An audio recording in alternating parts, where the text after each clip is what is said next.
Hello and welcome back to Meat City Gaming. JD here with another episode of Battle Bites here in World of Tanks, and today we're going to do a tank review on the Centennial. Yes, the fruit of our labor from the last 2 weeks, grinding through that Mark 1 tank and then having to place in the top 3 damage dealers. I think it was definitely the hardest event so far to earn the hero tank, but we completed it. We got the job done. So now I'm going to do a review of this tank because probably for at least the next month or so, you're going to see a ton of these on the battlefield as people take out the new toys that they're playing with. Just a brief overview of where I'm going to go with this. We'll start with a little tour through the garage. We'll check out the modules, the armor profile of the tank, try to give you some advice on where to shoot this thing if you run into it on the battlefield, and then we'll get into a little gameplay. I think the review that I'm going to do, it's probably going to be more useful for the people who don't have the tank. If you were able to grind through that operation to acquire this thing, you're pretty much going to know how to use it. But maybe you'll see something in here that'll give you a little inspiration or an idea. But for those of you who don't have the tank and you want to know where you can shoot this thing, you want to get a look at its armor profile and its weaknesses, then stay tuned because that is going to be the focus of the video. First, we're going to take just a moment to admire the cosmetics of the tank, the aesthetics. It is a truly beautiful tank. I know the sandbags, you might think they're a little silly and impractical, but it's a video game, and I think they look awesome. And certainly they're inspired by the World War I theme of this tank, so what a beaut. All right, let's get into the details for the tank. So, like most British medium tanks, the top speed is okay, but not great. 42 miles per hour, kilometers per hour forward, 15 in reverse. It's a bit slow in reverse.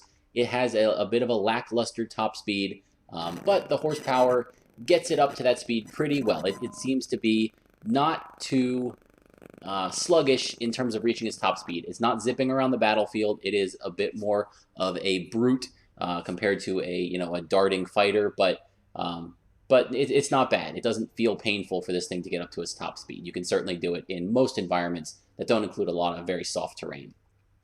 The tank is equipped with a 90mm gun, and the reload time is just over 8 seconds. Of course, that can be reduced if you put the right equipment and crew skills in the tank. The aiming time is pretty good, 2.2 seconds for aiming, so it can aim on target very quickly. The accuracy, it's okay, 0.36 is about average. And view range, you can see max view range 720 meters. The track's rotation speed of 40 degrees per second, it's pretty good. The tank's pretty nimble in terms of its turning radius. Again, what holds this tank back is its top speed. Same for the turret, rotation 36 degrees per second, not bad. It's kind of average of the pack, a little bit better than average maybe, and view range of 380 meters for a tier 8 medium tank. That's going to be okay, but you do meet tier 10s in this thing, so when you're in those battles, you're not going to be doing the spotting, you're going to be getting spotted. We'll skip over the radio, but you can see its location there in the back bustle, just in case you wanted to know where it is. We get to the ammunition, and first take a look at the locations. I love this armor viewer, this is really cool, and the module viewer. Take a look at the locations of the ammo rack. You can see there's 2 on either side in the hull there on the front. So if you shoot this tank in the front, on just the left or right of the middle, you have a good chance of hitting the ammo rack. Then in the back of the turret on the side, behind where the crew sits in that little middle section is a bit of a weird shaped ammo rack, and then one more if you're looking at the tank face on, just to the right. And so the ammo choice, you get the armor piercing ammo. It's decent medium tank tier 8 ammo. We've got 200 millimeters of penetration just about, which is pretty good for a standard round. Again, you're going to struggle when you meet tier 10 tanks, and average damage of 240. And then the premium ammo steps up the penetration to get you through those more tougher targets that you're going to see in tier 9 and tier 10. But again, if you're facing the front of a T110E3, even with the premium ammo, you're probably not going to be getting through that tank. You're going to need the sides of this tank. And just a quick look at the crew layout. You can see there are 4 crew members. The driver is front and center in that hull. So man, if you can shoot the front of the hull of this tank, you're either going to be hitting the driver or those ammo racks a lot of the time. So that is a good place to shoot this tank, not only to get through, you'll see in terms of the armor profile, but in terms of handicapping the tank, either with an ammo rack or killing the driver. And then you can see the position of the commander in the back, and then I'm guessing it's a loader front left, as we're looking at it here, and a radio operator to the right. as well if you're shooting this thing in the turret, but that's not going to be the best idea, as you'll see when we get into the armor profile. And man, look at that. It's not a simple profile for the armor of this tank, and what a cool feature. I really, really enjoy this. I'm happy to see this. This is one of the coolest features added to the game since launch. I think that we've got is this armor profile viewer. So first thing we'll look at is the spaced armor that this tank has. And yep, those are the sandbags. So they're not just cosmetic. They do count as spaced armor. Now it's not much. It's not much at all. But if you're firing heat at this tank and you're going to hit those sandbags, you're going to reduce the effectiveness of that ammo. So if you're shooting at that front hull, don't try to hit the sandbags. Try to hit above if you can shoot there. Or again, the lower plate, as your training will often tell you, is the key to going through a tank. And note there are a couple of slabs just covering the tracks on either side here of spaced armor as well. Underneath the spaced armor, we have the tracks, and then we have this very low, between 30 to 50 slab of armor, and look where this is located. So down on the left and right sides of the tank, basically the entire side profile of the tank is, we're going to call it about 40 millimeters thickness. So you can see underneath the tracks, there's a, and it's pretty vertical. Look, the sloping on that is not great at all. And then above that on the side, you have that there. So if you're looking at the side of the tank, obviously the rear of the turret is great that you can pen through there. And then if you're going to shoot the side in the hull, if you're shooting through the tracks, remember you've got the spaced armor, then the track, then the hull, totaling maybe between 60 and 100 millimeters of armor. Not great. If you've got a high pen gun, you'll get through that without much trouble. But if you instead shoot above the track in that thin strip there, above the track, that's the only thing you'll need to go through. So 50 millimeters max of armor there, you can pen that with just about anything and not have any trouble. And of course, the rear of the turret also has that. And if this tank is hull down, yes, there is a giant tumor on the turret, and that cupola is very, very poorly armored. And that is the key to this tank. If it gets hull down, you want to hit that. Look how big that is. It's almost half the width of the turret. It's very prominent and it sticks up. So if this tank tries to face hug you, or if you're at distance and it's hull down, that's what you want to shoot, that tumor on top. And if you're driving this tank, you need to be moving the tank to prevent people from sniping that cupola, because that will be your downfall. So then we can see we have some slightly better armor here. As you move towards the front of the turret, it just gets slowly better and better armored. So obviously the back of the turret, best to shoot. Middle of the turret, that's still not going to stop many tier 8 rounds. Again, even if you get 90 millimeters of armor, you're still going to go through that from the side. And this 70 to 90, so about 80 millimeters of armor, is the hull armor. So if you're looking at the lower plate, we'll check out the sloping on that lower plate. That's not great. You're going to get through that with pretty much any ammo that you're firing in a tier 8 vehicle. Maybe some tier 6s would struggle. And then the upper plate, while it is a much broader target, if you're looking down on it, you'll have no trouble if you're in a taller tank or in an elevated position. But the sloping on it, that's pretty good. I mean, that effectiveness is going to get up there. Again, if you're in a tier 9 tank, you don't care. You'll go through it like butter. But some tier 6s, some tier 7s, you might have trouble going through the upper plate, especially if you're hitting the sections with the added spaced armor.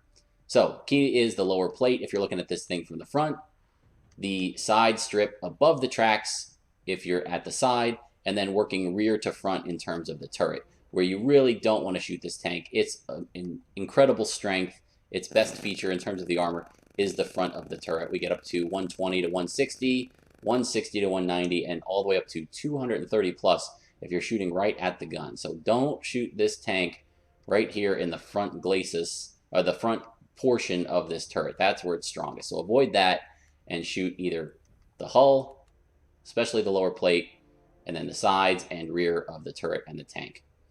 All right, that's quite enough of the armor profiling. Let's get into some gameplay.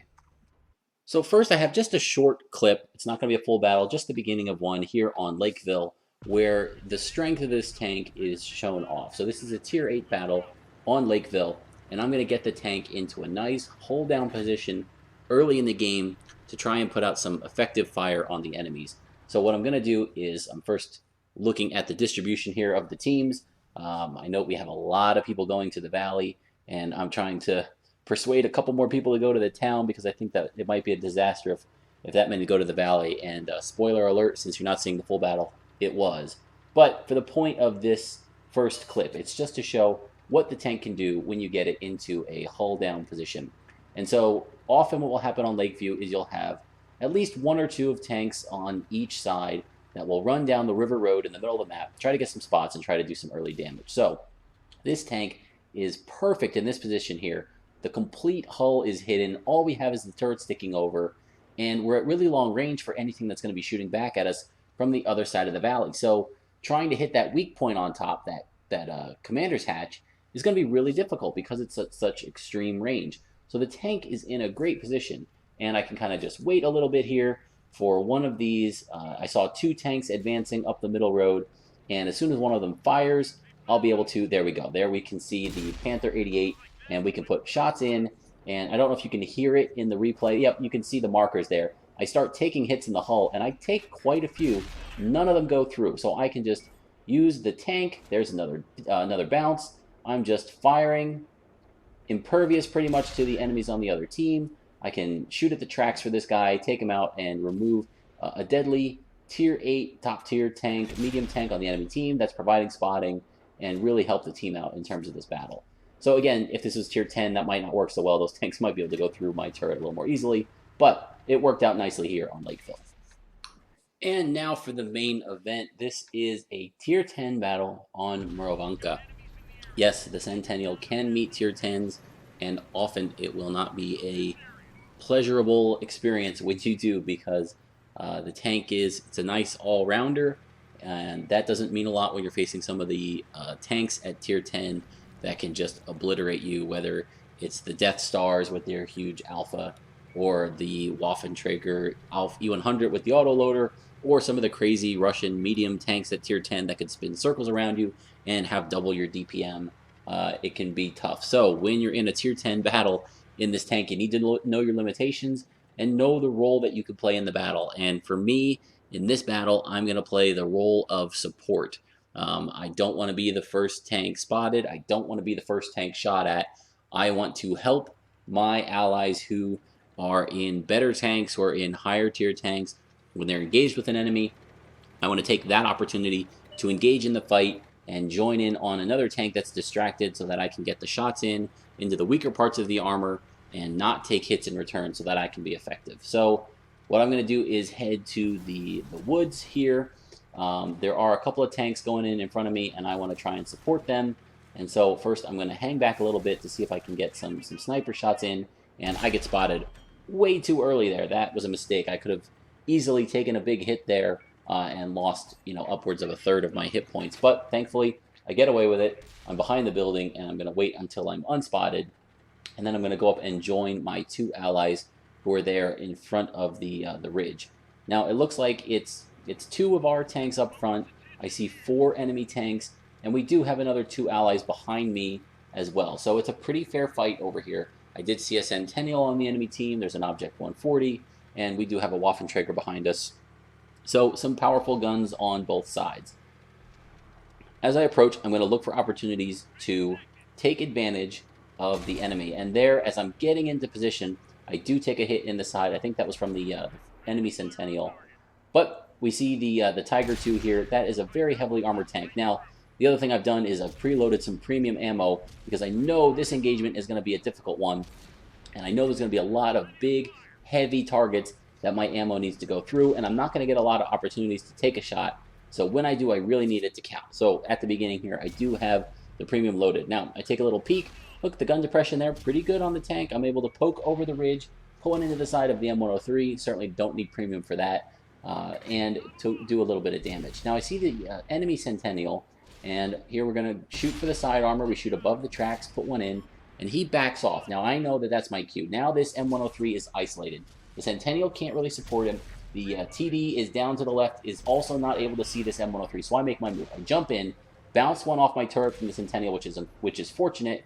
Have a little bit of a visual bug as I zoom in there, but then it corrects itself as I zoom back out, and I'm able to put one into the rear of the tank, and now that Centennial has to back off because there's 2 of us here ready to engage him. So I turn my armor towards him, and again, the enemy TD was down behind the other ridge, and he's been taken out, so now this is another 2v1. We're going to poke the ridge, and I fire without taking my time and aiming. I try to get that kill a little quickly, and I hit that upper plate, and even with a premium round, it bounced. So now I'm going to take my time, aim, shoot for the lower plate, which is the weak spot, from the front, and put that one in to eliminate the Centennial for my second kill. So that went well. We won the flank, and the numbers now look pretty good. We won that decisively. It's 7-2, and now we're going to try and poke up here and do a little bit of sniping from some long range to try and get the gun on some targets for some added damage. And you'll see a little bit of the limitations of the tank. The accuracy isn't great, and the aim time's okay, but at these ranges with the tanks moving, I'm not really able to have success in locking onto these targets and getting a shot out before they either move or disappear from view. And I don't want to be the first one to advance. I feel like we're in control here, but if I advance and I get spotted first, two of them can turn, shoot me, and eliminate me. So we're still going to play a little bit cautiously. There's plenty of time here, plenty of targets to do some additional damage to. But this is a little bit of a passive role. If I was top tier at this point in the battle, I would be charging in, leading the fight. But because we're bottom tier, we're going to play it a little more slowly. But now we've got another elimination there. The enemy are damaged and scattered. So we're going to push in, take our chances.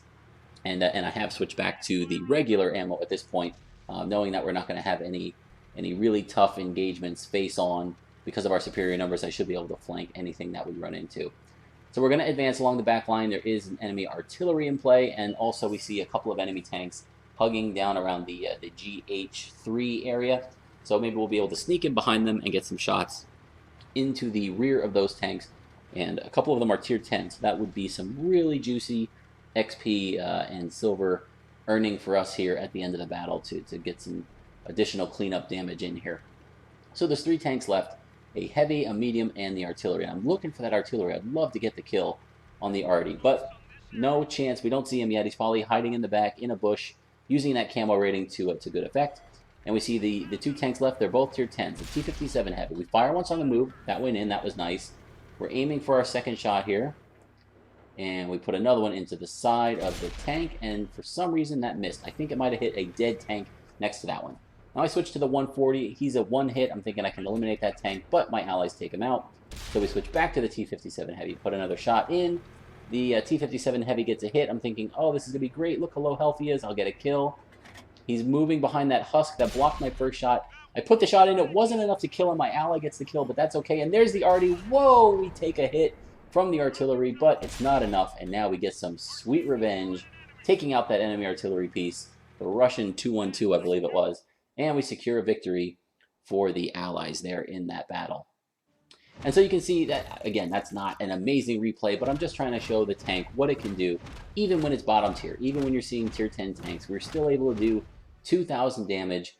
We put away 113,000 credits. I think there was an op that increased that a little bit. Usually breaking 100,000 is not something this tank does very easily on a good game. You'd need something pretty spectacular to pull that off. But there we go, top of the leaderboard in terms of XP, 1,464 base XP, 3 kills, 2,000 damage, and that's in a tier 8 tank in a tier 10 game. So this tank is able to handle itself as long as you use it to its strengths and as long as you don't overextend.